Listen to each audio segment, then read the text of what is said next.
I want to say good afternoon, and thanks for willing to come and listen to a banker talk today. It's probably a little unusual. Was it probably about a year and a half ago, I was speaking at a large church, and I'm thinking, Lord, am I really called to go out and speak? Do I really have to do this? And he shared with me, he said, Chuck, if I could use a tax collector, if I could use a fisherman, I could use a banker. And really could use any of us. And I'm not comfortable doing this all the time, but I know I'm called to go out and just share what God can do. Lord gave me a word a while back. He said, Chuck, I'm going to use you as an example of what I can do, not what I can't do. And I think that's really a word for all of us. What God's looking for, the can-dos. And I've simply chosen a simple word with God, yes. And I want to be someone that says yes to Him in all. I've learned that God is not looking for my comfort. He's just looking for my obedience. And that's the word the Lord gave me a while back. In the process, He spoke to me a couple years ago.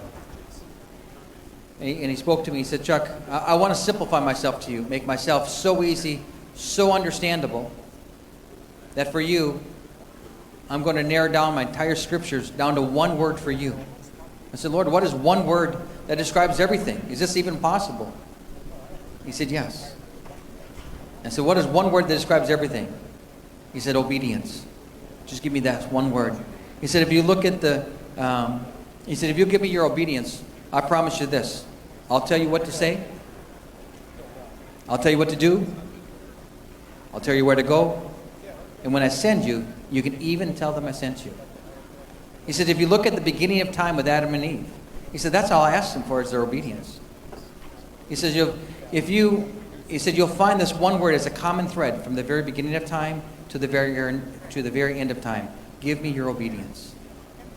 And look at, if you read the scriptures, and if you find that one word of obedience, and even find the act of obedience, what happened? Curses or blessings? And the blessings came. And I've learned in that process that I want to be obedient to all that God gives me to do. There's many times I'm in many situations where I have no idea what I'm going to do or what I'm going to say, but I know I'm supposed to be there, waiting for the Lord to give me a word. I want to tell you that in your workplace, in your campus, you go to school, you learn everything you can learn, but your intellect is only going to get you so far. But if you really want to go to the next level, you have to begin to tap into the Holy Spirit. This only thing, and all the stories I'm going to share with you this afternoon, are everything that's been hearing the voice of God. I was in Chicago in October last year, and it was called the Economic Empowerment Conference. It's Pastor Bill Winston's church out of Chicago. He had me come and speak, and I was there. It was a 2-day conference. And as I began to listen to all these speakers, they were talking about gold and silver, where to invest your money, world economy, and thinking, Lord, this is not me. This is not what I talk about. And Lord, what do you want me to talk about? This is definitely not me. And when I get up to speak, I have no idea what the Lord wants me to share until I get up to speak. I just need to listen to the Lord, and then He gives me whatever stories I need to share. But as I was listening to these speakers speaking, I said, Lord, where are you at in all of this? He said, Chuck, they've been speaking truth for the last 2 days. He says, but you can't live on truth alone. You need to live by truth and by the Spirit. He said, I want you to talk to them about the Holy Spirit. I want you to talk to them about hearing the voice of God. And really, that's what I want to talk to you about. Hearing the voice of God. Going into your campus. Going into your workplace. And I want to tell you that if God can use me, He can use any of you. Where my life, where the Lord brought me through different things, you can change the atmosphere in your workplace. You can change your family. You can change your city. You can even change nations by simply being obedient to what God's called you to do. And I'm going to share some of those stories with you this afternoon of what God can do just through one person in the simple obedience. I call it the simplicity of God. How simply He makes things for us. We make things too difficult. But through a spirit of obedience, God will bless you. I've learned I tell people today, I'm finally getting comfortable being uncomfortable. Just get used to it. It's not based on what I know. My argument with God many times is, God, I don't, when he began to speak to me, he said, Chuck, I've chosen you. And I said, no, Lord, I don't, but you can't use me. I don't know anything. He said, perfect. Lest I have to correct. He said, since you don't know anything, you don't know what you can't say then. You don't know what you can't do. He wins every argument. A little bit about myself. Married, father of 5 children. I got my youngest son, Taylor. Taylor, just want to stand up and wave here a little bit. Been blessed. Even my children, the Lord began. I got saved when I was 21 years old. In the marketplace. And even though I remember the Lord speaking to me that I was going to have 4 to 5 children. And after our 4th, in about 5 years, I asked the Lord, is it 4 or 5? And he gave me a picture. He gave me a picture. He speaks to me in pictures, visions. And he gave me a picture of my hand. And I saw 4 fingers filled. And he said, he showed me a thumb was still need to be fulfilled yet. And he said, it's 5. And it'll be a boy. And a month later, my wife was pregnant. And we knew it was a boy without any doubt. So the Lord just began to speak to me through simple things. I said, Lord, you said you're the same yesterday, today, and forever. If that's true, well, Lord, Moses had burning bush experiences. I want to have burning bush experiences. Samuel, you woke him early in the morning to speak to him. Lord, wake me early in the morning. I began to be woken up, and maybe some of you happen to. God seems to be an early riser, usually right between 3 and 4 o'clock. And if you get woken up between 3 and 4, it seems to, and he'll wake me up and speak to me right in my bed. Sometimes he's called me out of my room into another room to speak to me, in a way that just blows me away. And then there are times where I have literally, and I don't have time today to probably get into all those stories about the burning bush experiences. But it just amazes me how he speaks to me. And for myself, just briefly, grew up in a home, both parents alcoholics, a high school education, and no theological background. That's some of the excuses why I come with the Lord. I say, Lord, I don't know anything. Just basic high school education, no theological background, and none of those excuses were good enough for the Lord. And I remember at 23 years old, both growing up at home, both parents alcoholics, that I started going to a Bible study and just started researching the Word. And then I began to say, Lord, would you use me today? I've been reading in the Scriptures that he would want to use us. I said, Lord, if everything I'm reading here in the Scriptures today is accurate, well then, Lord, use me. Send me. And Lord, I need to hear your voice, though. Because I have no idea what to do unless I'm hearing your voice. And I remember at 23 years old, one of the more significant times I remember hearing God speak to me is when my mother was actually had gone into a coma as a chronic alcoholic in the hospital in a coma for a couple days. And the doctors basically said she's not much time to live. And the Lord spoke to me. He says, Chuck, I want you to go pray with your mom. She's lived a hard life. I want you to go pray with her to invite Christ into her life. I said, well, Lord, she's in a coma. And Lord, if this is you speaking to me, then I need her to see her say yes to you. So Lord, would you bring her out of her coma? So Lord, if this is you, then I believe this will happen. So at 23 years old, I go to my mom's bedside. She's been in a coma for a couple of days. I said, Mom, would you wake up? And she came out of her coma. And I explained to her exactly what God just spoke to me about. You don't have to make up anything or try to explain it in your own words. I just repeated exactly what the Lord told me. He said, Mom, you lived a hard life. And the Lord spoke to me and said, I'm supposed to come alongside you and pray with you. Would you be willing to invite Christ into your life? It's not too late. And she did. And after inviting Christ into her life, she closed her eyes, went back to her coma. I walked out of her room, and the Lord spoke to me. He says, Chuck, because of your obedience, even at 23, you spoke to me that word. He says, because of your obedience, I promise you this, I'll give you all of your family.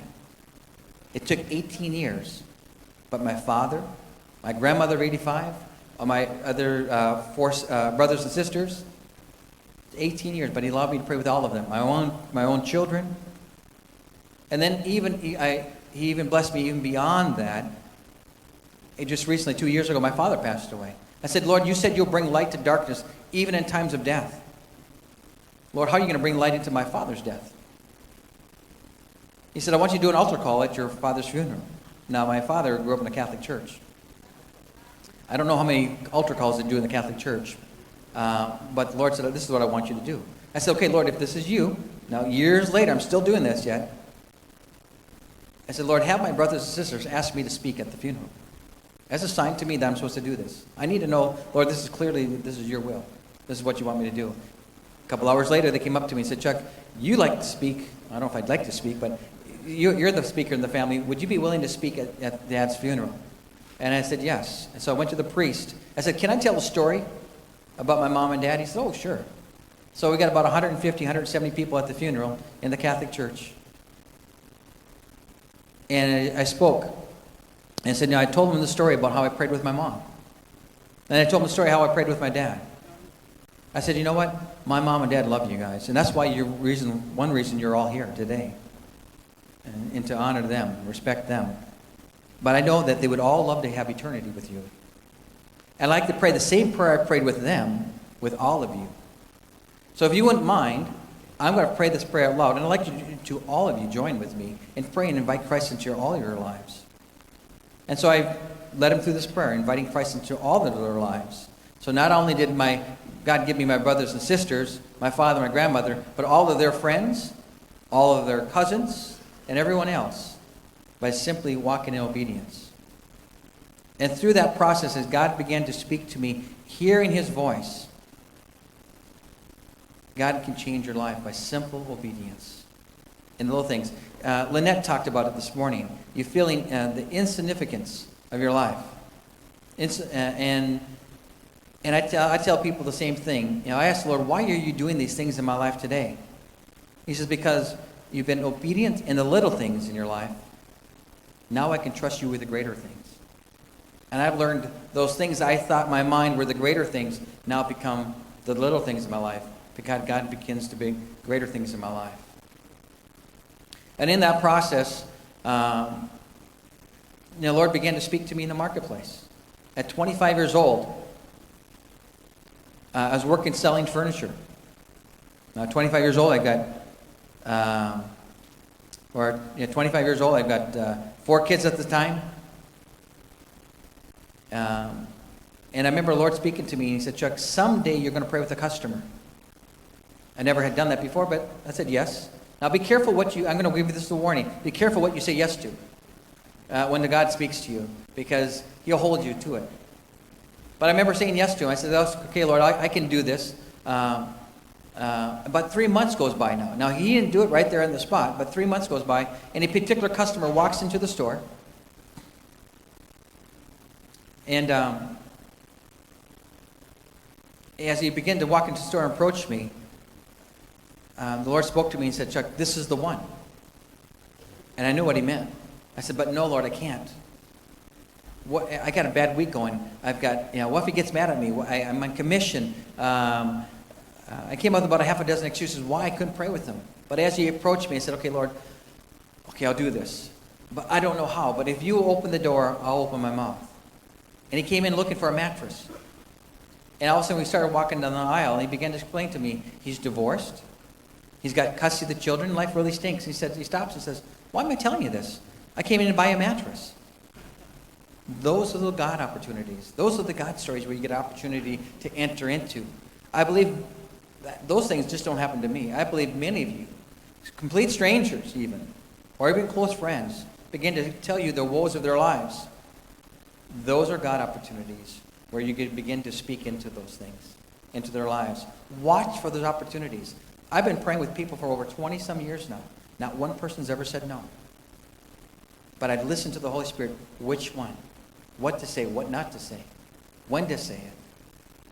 And one of my prayers was said, Lord, never let anything come out of my mouth before it's time, but never let anything stay in it that needs to come out. I've given God permission to really live through me. Take this vessel and live through me, Lord. So I explained to this gentleman why he was explaining this to me. I said, the Lord's, and again, I simply repeat what the Lord just told me. Well, I told him, I said, I know why that you just shared this with me.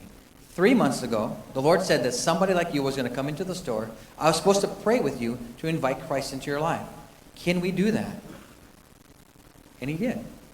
But something really important happened after that. He bought the mattress. Not just because he bought the mattress, but the Lord spoke to me. Now, this is a word for all of us. At 25 years old, the Lord spoke to me. He says, Chuck, I've just proven to you that you're going to be able to do ministry and prosper at the same time. You're going to be able to do ministry and do business at the same time. Many of us feel like we're called to go into the mission field, which is awesome. But if you don't go and fulfill that calling, or maybe you don't feel like you're called to go in the mission field, but we really are all called to minister. And really, if it's in the ministry and if it's in another country, but day to day, I call it, they talk about marketplace ministry. I really narrow it down to your sphere of influence.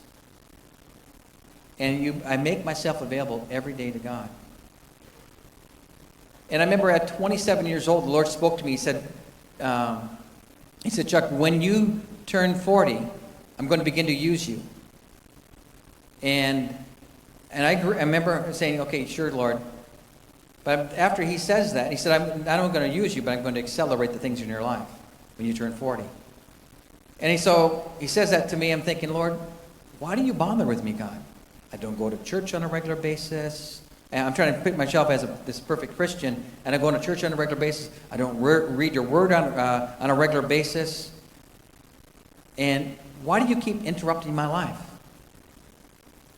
I'm not pursuing you. Yes, I hear you speak to me. Yes, I'll go pray with people when you ask me to do it. But you keep interrupting my life. And I said, Lord, I sense that you keep pursuing me, and I'm not pursuing you. I make myself available for you, but I'm not pursuing you at all. And so I always question, Lord, why are you doing these things in my life? And so for the next 13 years, things continue to go on. I hear his voice. He speaks to me at times, and I do these things, and I raise my family. And then December 1998,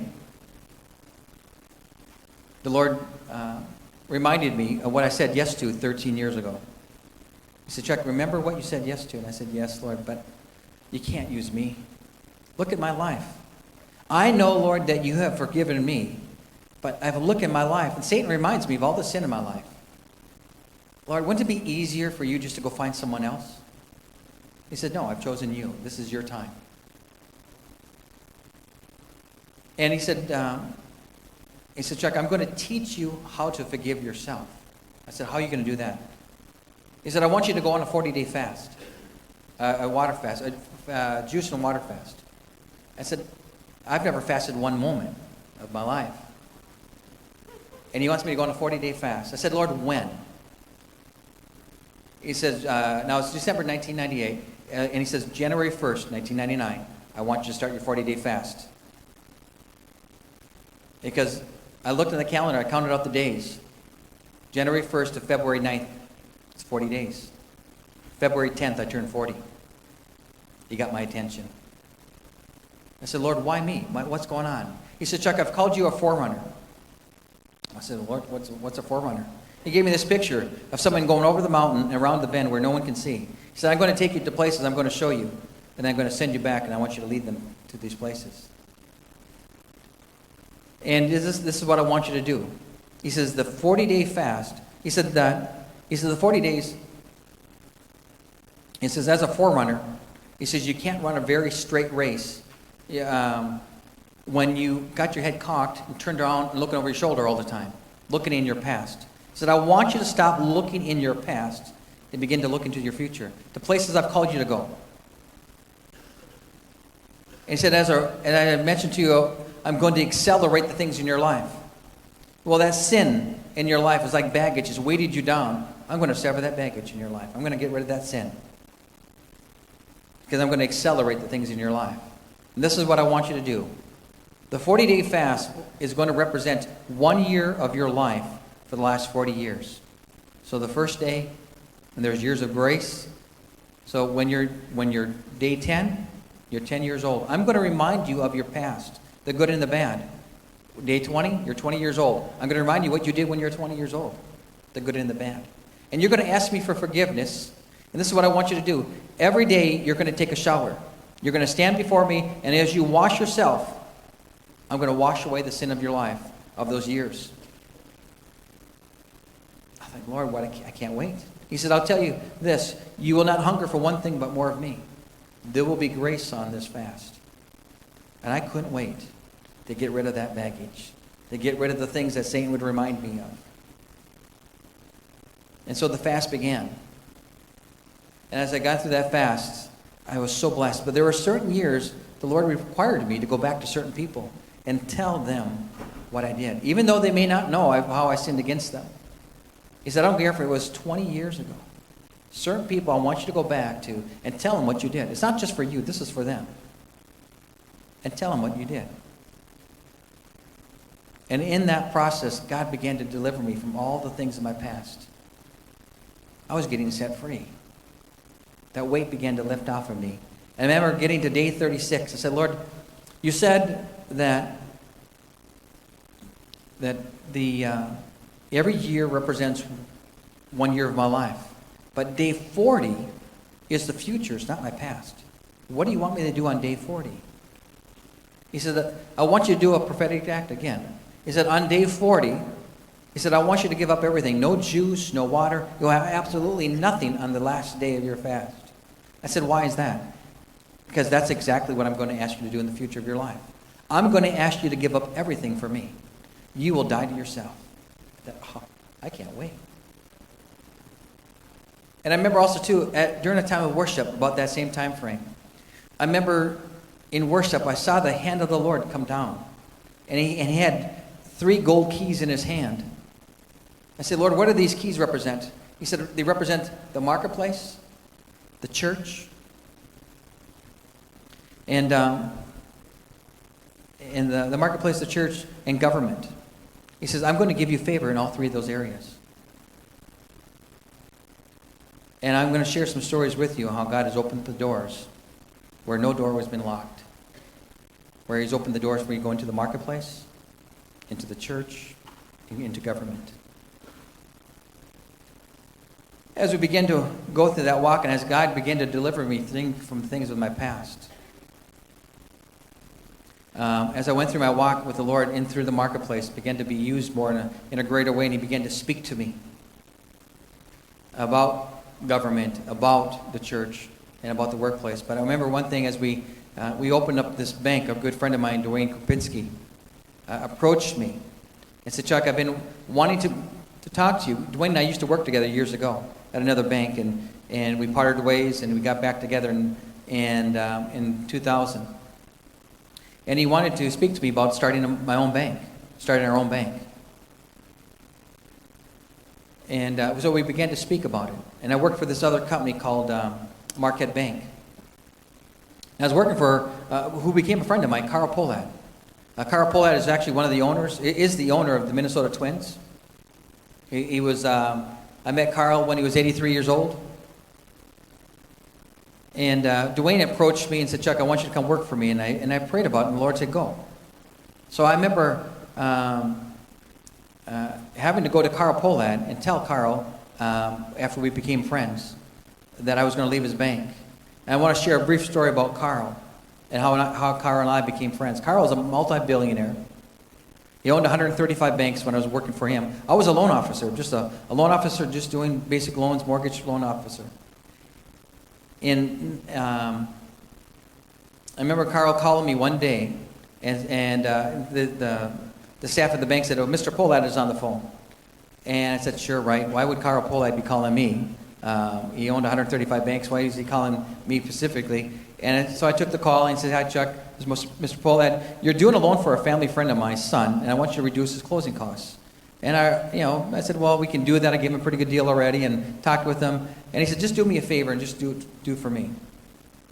Okay, I can do that. I thought, what a nice man that this guy would call me. This is 1997, and he's speaking to me, and I thought, what a nice man. So the very next day, I'm not too shy, I thought, I'd like to meet this guy.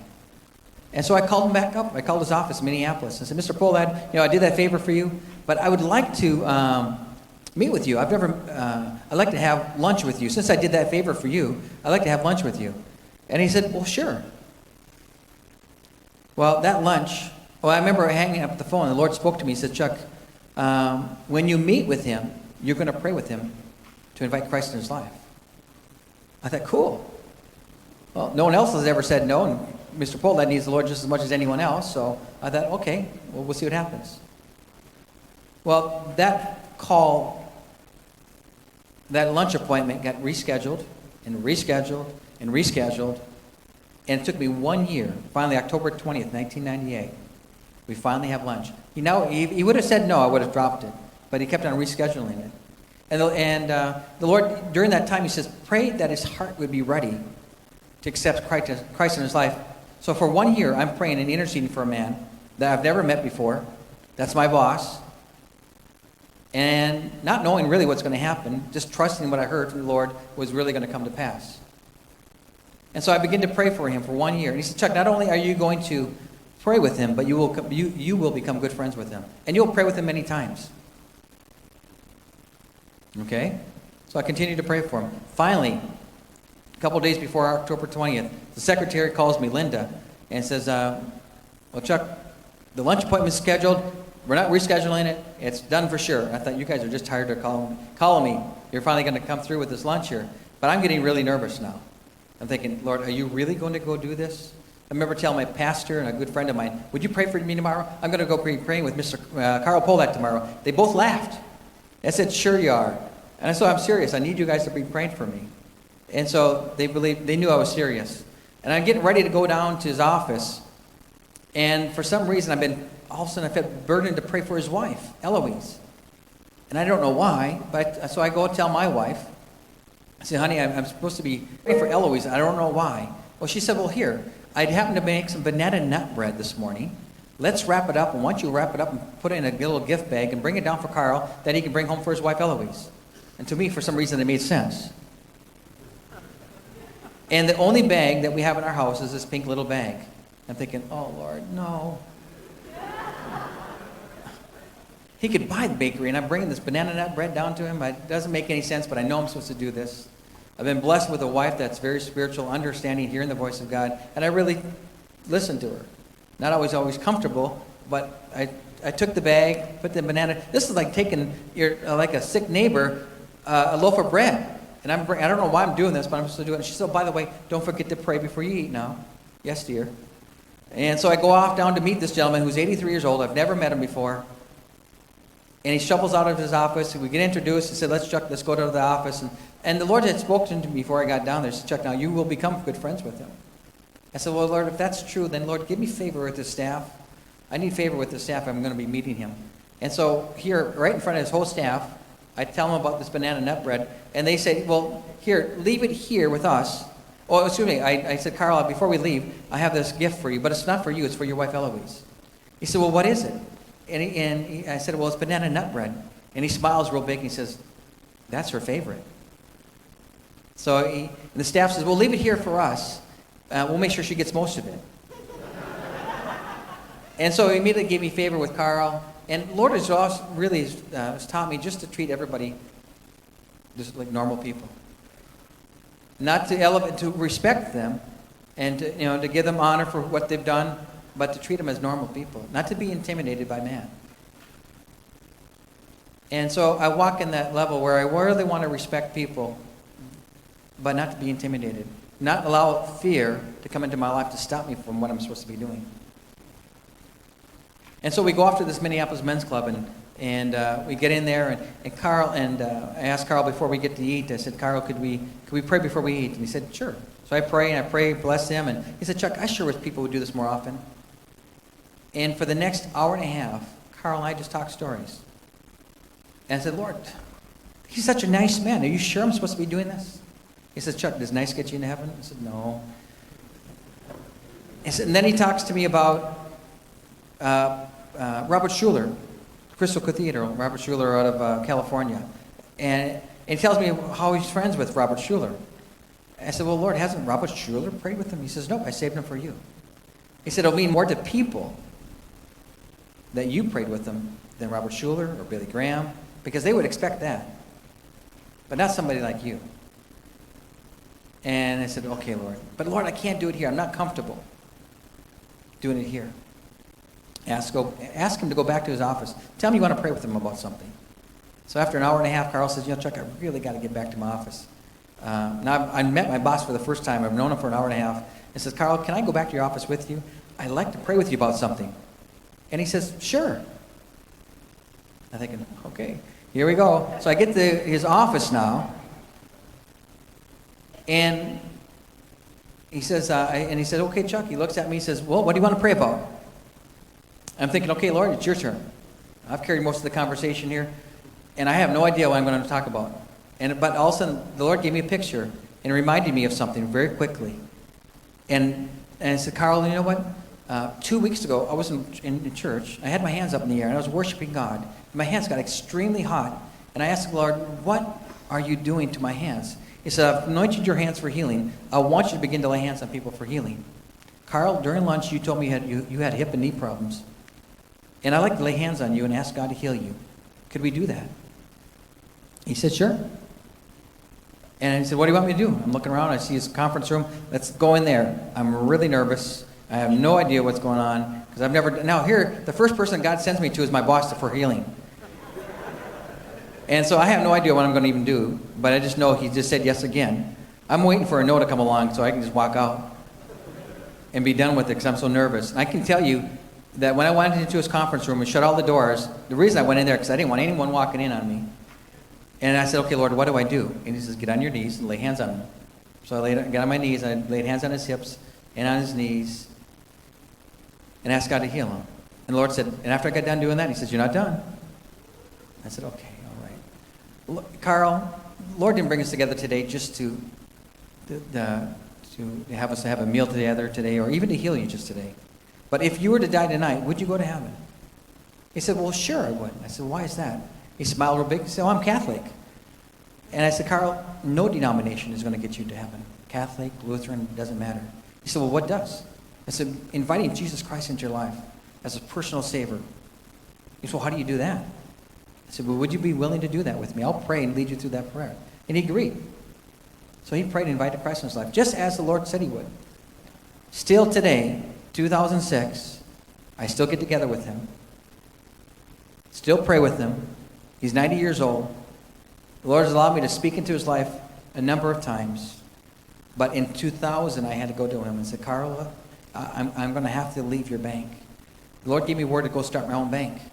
But as I was driving down here, the Lord spoke to me and said, I'm supposed to... I want to back up real quickly. When I prayed with Carl, I didn't know if he got healed or not. But a year and a half later, Carl called me up and said, Chuck, will you come down to my office? And so I went down to his office. And here this guy is a multi-billionaire, successful business, done very well for himself, owns the twins. And he said, Chuck, I want to let you know something happened in my office a year and a half ago when you were in my office last time. He said, I want to let you know I got healed that day. I don't have any more hip or knee problems.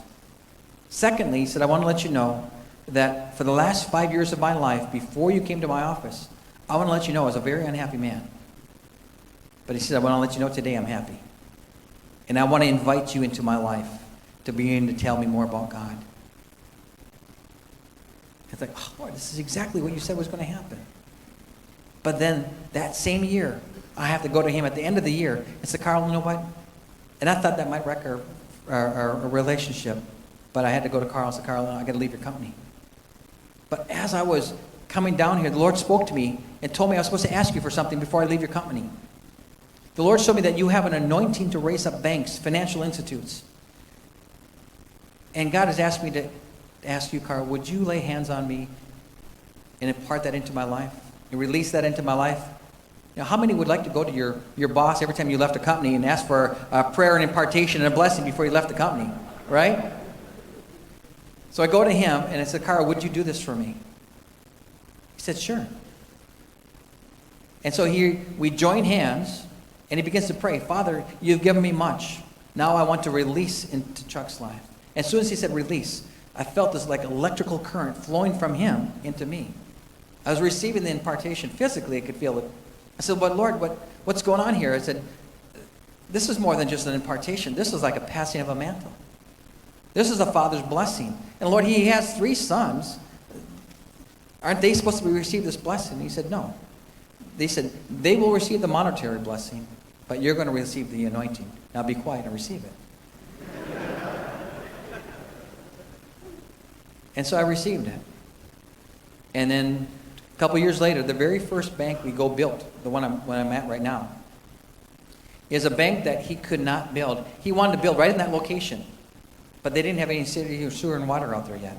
And so the very first bank we build is the one that he couldn't. And I still visit with him today. I still pray with him today. And just recently, about a year ago, I was in his office with him. I said, Carl, I had a dream about you. Can I share with you? And this is what I saw, Carl. I saw you in heaven with God, and you both were looking over the world, and you waved your hand like this and said, God, look at all that I accomplished. And then God said, Carl, now let me show you what you could have accomplished. And God opened your eyes, Carl, and showed you what you could have done and what you missed out on. Well, good news, Carl, is you weren't dead. You had a visitation. And the Lord showed me, and this is the word, that you, I believe, Carl, are going to accomplish more today in the remaining years of your life for the Lord than you have all of your life. It's not too late. He said, Chuck, I want that. So I prayed with him to speak into his life. And I remember in that relationship with Carl, I said, Lord, am I pursuing Carl for some reason? Because we're still friends today. We still get together. And I don't want anything to ever defile what God is trying to do. I said, Lord, if I'm accomplished all I had to do with Carl, then, Lord, remove him from my life. And I'll stop seeing him. I'll stop calling him. And I won't go see him, Lord. Because I don't want his wealth to interfere with my relationship with him or with you, God. So, Lord, I'm done. I think I've accomplished everything I had to do. And the Lord said, call him up. I want you to talk to him. And so I called up Carl and said, Carl, can I come down and see you? Figuring maybe that might be the last time I'm going to go see him. So I went down there and I said, Carl, I just came down to see you and bless you. And Carl was physically, now he's 89 years old at the time, and he's physically struggling, and some things were going on with arthritis and things. And Carl, can I come and pray for you? So I got on my knees in his office and I laid hands on him again and prayed for a healing touch on his body. And he stood up and I stood up and we embraced. He said, Chuck, I need you. I said, no, Carl, we need each other. I was really encouraged by that. And I left his office, and there was some construction going on in his office on the street down there, so I had to park a few blocks away this time than I normally park. As I walked away from his office, I'm on the streets of Minneapolis. It's in February. And there's this gentleman panhandling for money. He's in a wheelchair. And sometimes I walk by those people. Sometimes, I may give them something. But the Lord said, stop and talk to this one. So I stopped to talk to him, and the Lord said, what you just did for Carl, I want you to do for him. And so I asked him, can I pray for you? He said, well, you some kind of pastor? I said, no, I just got done praying for another guy down the road here, and I said, I'd like to pray for you. So I got on my knees in the streets of Minneapolis, and I began to pray for him. All of a sudden, he started screaming. He said, what's going on in my body? And I said, why? What's happening? He said, I have arthritis in my hands, but look, at my hands get opened up. He said, I feel a heat coming through my hands. My body warmed up. He said, what's going on? I said, well, that's God just touching you. And the Lord and the Lord just spoke to me. He says, Chuck, I've just proven to you that I'm no respecter of man, and neither are you. He said, you were just willing to bend your knee moments ago and prayed for one of the richest men in Minnesota, and moments later, I could ask you to bend your knee for one of the poorest in Minnesota. He says, you're in the right relationship with Carl. Continue that relationship. I thought, oh, Lord, thank you. You've so blessed me. The simple things in life, I just needed to know, am I in that right relationship with him or not? So I go start my own bank with a good friend of mine, Dwayne Kropinski. We invited Jesus Christ to be the CEO of this bank. And in that process, I said, Lord, what does the bank look like that you want to start? I had no idea. And he spoke to me. He said, Chuck, as we prayed over the land, we anointed the land with oil, we prayed through the building. I have no idea what he wanted to do. But a friend of mine called me up the day the bank opened up. And he said, Chuck, Lord said, go get a big book, blank pages. He said, you're going to write many stories through this bank. And it's been 3 years. And God has written numerous stories in this bank here, and what he can do, not what he can't do. And I said, Lord, why a bank? He said, because if I can do it in a bank, I can do it anywhere. And I started praying with people like I normally do. But for some reason, something shifted. I started praying with a lot of people. Every day, it came out to be, I was praying with 2 or 3, on average, customers or employees every day at my office. I started getting calls from different people. Pastors started sending people from their congregation over to my office for prayer for healing. Pastors started coming in and get prayer for healing. Something had happened. Something began to shift in the marketplace, especially in the last couple of years. I had a little lady call me from Minneapolis. We're about 40 minutes from Minneapolis. And she said, Mr. Ripka, is this the bank that prays with people? And I said, well, yeah, I chuckled too. I said, yes, how did you hear about us? She said, well, some friends of mine from Detroit Lakes, which is about 4 hours away, told me about your bank and how you pray with people. And I was not feeling well today, and they told me I was supposed to call you for prayer. And so I prayed with her. I thought, Lord, wow, that story is really getting really out there. And that was about 4 hours away. And then last September, I got a call from Beijing. And from another lady. And I said, how did you get my name? And what time is it there? And because it's noon, she said, well, it's about 2 o'clock in the morning. And I said, how did you get my name? She says, well, somebody told me your story. And she said, I wanted to build a restaurant. God told me to go build this restaurant that he was going to use. And my friends began to tell me that God would never bless a restaurant.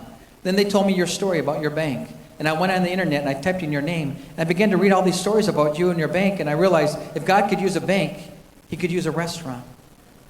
And she said, would you pray for me? And I realized, God, you are really using these stories, aren't you? And it's the secular world. The Lord gave me this word. He said, Chuck, if you do all the things I've called you to do here, I promise you I'll take care of the bottom line. I said, Lord, where do I sign? I love this. I love doing the things you want me to do, and you'll take care of the bottom line. But then he said also to Chuck, I'm going to cause such an acceleration of growth that the secular world is going to take notice. You're going to be invited to speak, simply tell them the truth. Up to that point, I've never spoken anywhere. But all of a sudden, things began to happen. And then about 1.5 years later, the first media that calls me is the secular world. It happens to be the New York Times. His name is Russell Shorto, and he calls me up and said, Chuck, this is Russell Shorto from the New York Times. I want to do a story about the faith in the workplace. I've been doing research for the last 8-9 months, and I got your name from somebody, and I'd like to do a story about you and your bank. I said, the New York Times? You want to do a story about God, a good story? I said, I've never read the New York Times before, but I just have this feeling that I don't know if you really want to do a good story. He said, well, I'm a freelance writer. I do 4 cover stories a year.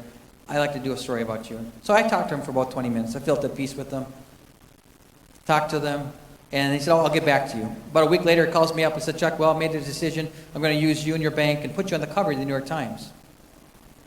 And can I come? And I want to come out and do a story. And I said, Russell, I need to be really honest with you.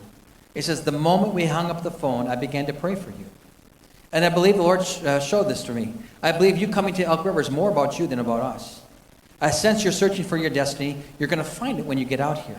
And lastly, I believe you're going to leave with more than you ever expected. And so he came. And within the first 2 hours, he invited Christ in his life. And from that, he said, Chuck, and after he spent 1.5 days with me. And after that, he said, Chuck, do you understand what's going to happen when this article comes out? I said, I believe so, because the Lord said 1.5 years ago that the secular world was going to call. I was supposed to simply tell you the truth. And so you're representing the secular world. And so I believe we're ready for whatever happens. Well, that story came out October 31st, 2004. And from that story, I've had the secular media from France. France 3 came out and did a story. It aired November 7th. 2-hour documentary in France. Now, France, you know anything about France? 0.5% of 1% Christianity. They want to come out, secular, major television network. They want to do a 2-hour documentary about faith in America. And when the French reporter called me up, he said, Chuck, I read the New York Times. Now, the New York Times came out on Sunday. He called me on Monday. He said, I want to come out and do a story about faith in America, and I want to use you and your bank as an example what God is doing in America, in the workplace. I said, we're not a real good example. Not everyone's doing what we're doing. He said, no, but everybody should be. And I thought, wow, okay. And I said, he said, when I read your story reminds me of the beginning of time of America, where America was founded on ethics and morals, those principles and values.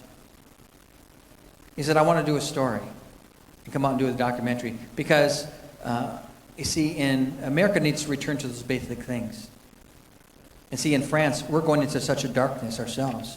We need to return into those things. And I want to take your story and bring it to France. Wow. So he came and he did a story of a 2-hour documentary, half hours on myself in the bank. And then it aired primetime television November 7th, before the show had even ended airing that evening. Now, this is during the peak of the fire, with the burning of the cars and all that stuff going on. What he shared about the darkness was so accurate. I was getting calls from Paris, France, before the show had even ended, saying, would you come to Paris and would you speak? And would you come tell your story? And now I'm getting calls from London. The London Times came out and did a story. I've had networks from Japan, from Canada, CBS, CNBC, came to the small, we're growing a community of 23,000 people. This is a small community bank that God has literally said the secular world was going to call. And if God can use a simple person like myself, just willing to be obedient, how much can he use all of us? By simple obedience. Be obedient in the little things, and he'll trust you with the greater things. Am I comfortable doing this? Absolutely not. Am I called to do this? I guess so.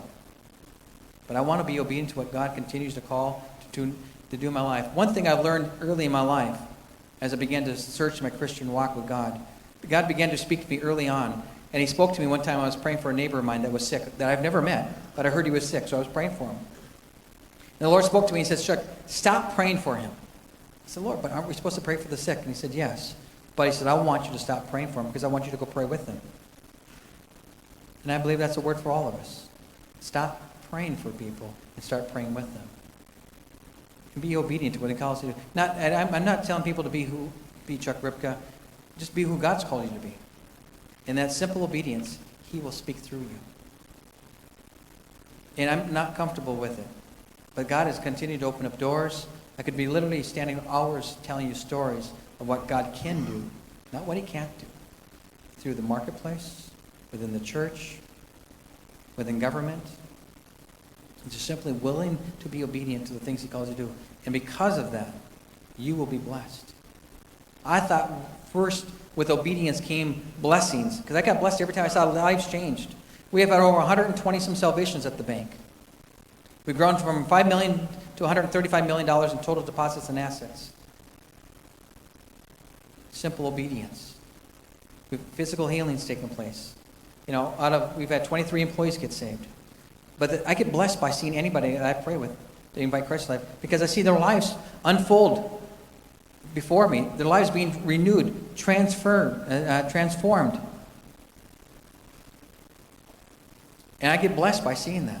But then I learned, with obedience comes blessings, comes trust. The day I prayed with Carl Pohlad, I go back to my office, sit at my desk, as clearly as I've ever heard God before. The Lord spoke to me, says, Chuck, I trust you. And to hear God say, I trust you, wow, that is humbling. And it's like, Lord, no, I trust you. That was a complete setup. He set me up. Because he said, Chuck, then if you trust me, take me out of the box you put me in. You limit me what I want to do in your life. I said, okay, Lord, no more limits. No more boxes. You can do whatever you want to do in my life. Here I am. I can tell you today, I died a long time ago. Lord, all I have left to do in my life here is to serve you and do the things you call me to do. Nothing I can do really deserves your love. And I know I don't have to do a single thing. But Lord, if you love me, you will allow me to serve you. But I don't know how to serve you unless I hear the Master speak, unless I hear you, my Father, speak. I can tell you years ago that I felt somewhere along my life, God came along and adopted me. I was no longer abandoned, but God came along and adopted me and pulled me out of these thousands of millions of people and sat me on his lap and began to speak to me. Lord, if you love me, speak to me. I'll go clean my garage. I'll take care of my kids. I'll clean my house. I'll go to work. But Lord, I don't know what to do unless you're speaking to me. I need to hear your voice. So I only want to do the things the Father calls me to do. No more, no less. And really what I want to do this morning here is just to pray a prayer of impartation, a word the Lord gave me back when I was in Argentina speaking about 5 years ago. And I'll share that story and we'll just finish with that. And 5 years ago, I was in a time of worship. And I was in worship. The Lord spoke to me and says, prostrate yourself before me. So I laid on the floor and I had this vision. And I saw Jesus sitting up on a stage. And I was laying in darkness. And he motioned for me to come forward. And so I was laying in darkness. I stepped out of darkness up to this throne as he sat there. And his brilliant light around him.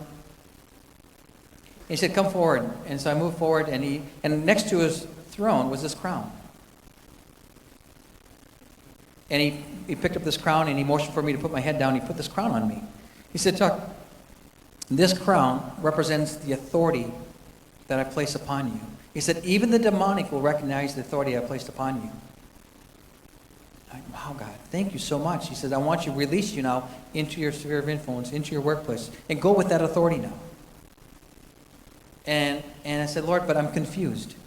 Because I looked around the throne, I saw hundreds, if not thousands of crowns. I said, Lord, what are all these other crowns doing on the floor then?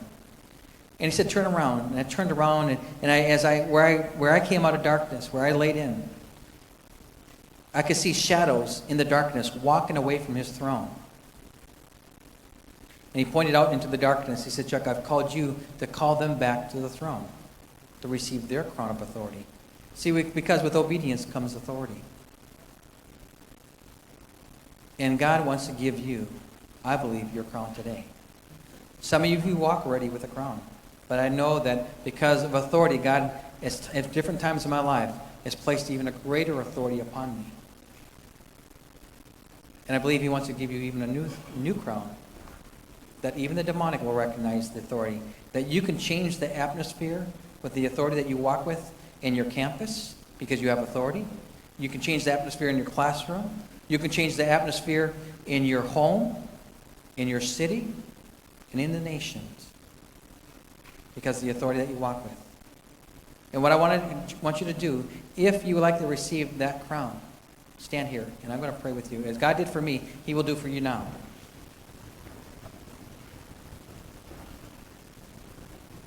Just close your eyes and put your hands up. Just receive.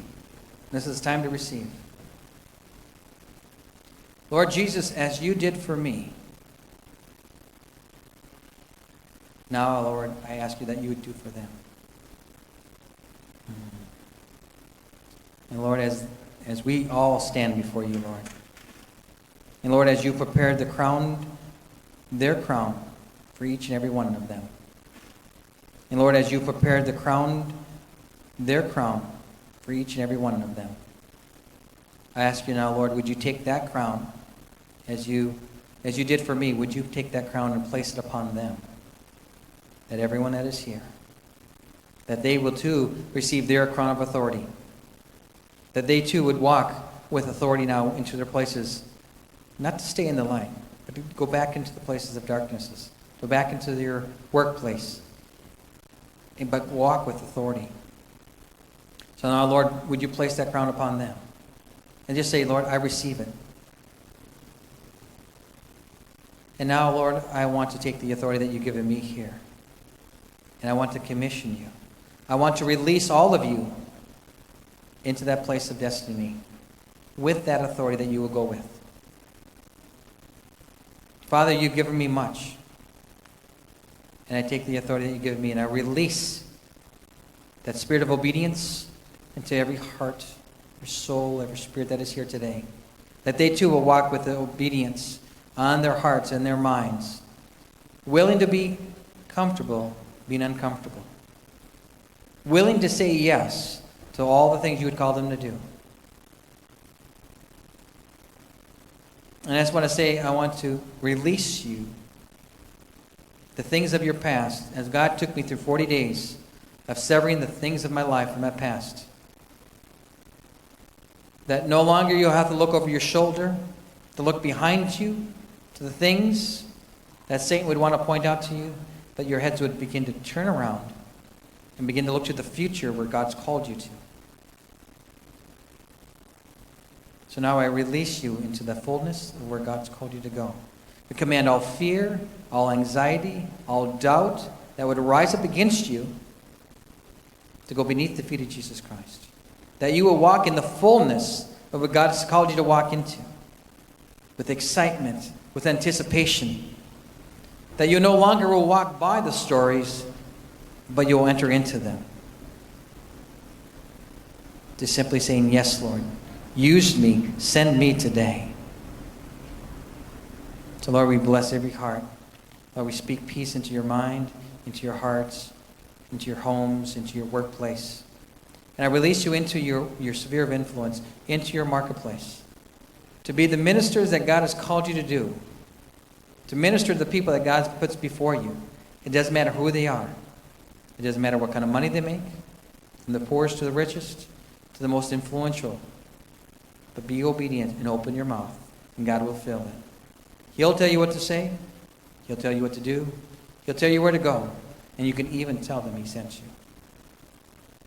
In Jesus' name, amen. Thank you so much.